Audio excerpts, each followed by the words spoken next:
Okay, well, we're going to take a little turn in this section. We're not going to be solving any equations, but we're going to take some time to learn about complex numbers. We're going to need them in several of the chapters throughout this course. So this will be basically the introduction to complex numbers, especially if you have never seen complex numbers. We'll do some basic definitions and show how to do some arithmetic with complex numbers. Now, notice the first question here is a review. Going back to the previous section about rational equations, well, this rational equation, I'm going to skip it in this video because I have one single video that I do nothing but solve this rational equation. You can go find it in the rational equation section. So we'll skip the review and just dive right into complex numbers, and we're going to start by defining the imaginary number I, or the imaginary unit, if you want to call it that. I is defined as, and if you've never seen this before, it's going to look kind of weird, the square root radical -1. All right, so you might ask, well, what's the purpose of all of this? Imaginary numbers are used in all forms of engineering. Anything where there's radar and sonar and signals involved. If you're going to be an engineering major or even a math major, you're going to take a class called complex analysis, where this is just the basic structure. Little I, is equal to the square root of -1. And you may figure out what I squared is. If you were to square both sides, you'd get I squared equals -1. So there's no real number that you can square. There's no number on the number line where you can square it and get a -1. So clearly, I is not a number on the number line. It is not a real number. So that answers this question. Is I a real number? Absolutely not. It is not. Now, let's look at an example where we use this radical -1. Well, you may understand this because you know a little bit about radicals already. But radical -49 could be written like radical -1 times radical 49. You could break it up, kind of factor it in that way. And how could we simplify this? Well, radical -1 is just the number I. This is I, and we also know what radical 49 is. Maybe I'll write it like I times radical 49, which we could simply write as 7i. So it's a nice way of dealing with negative numbers under a radical. Again, we're not talking about numbers on the real line. This is not a number on the real line. Neither is this, since these two things are equivalent or equal. Okay, so we could check the answer above.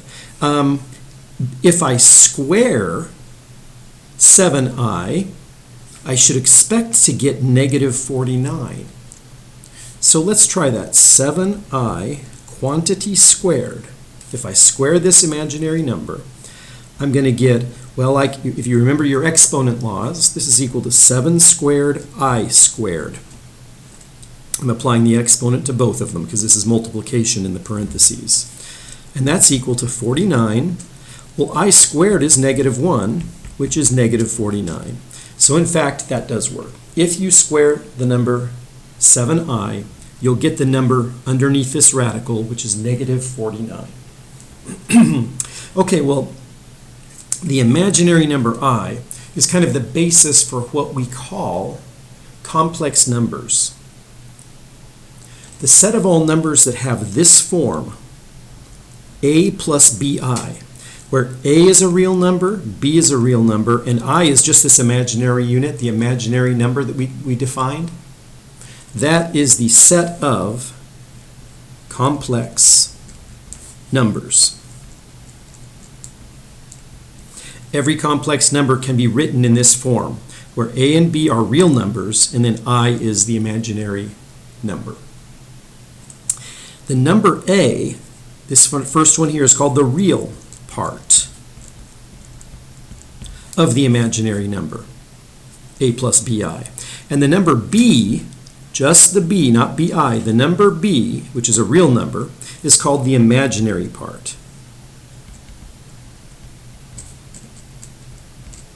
So we have the real part is a, the imaginary part is b. They're both real numbers, even though b is called the imaginary part. It's a real number that's being multiplied by the imaginary number I. So, let's look at some examples, and we're going to ask this question. I've got 1, 2, 3, 4, 5 examples. Is each one of these a complex number? We're going to look at each one of them. And if it is a complex number, let's identify the real part, the a in a plus bi, and the imaginary part, which is like the b in a plus bi. Well, the first one looks quite simple. This is in exactly the correct form, a plus bi, 5 plus 2i.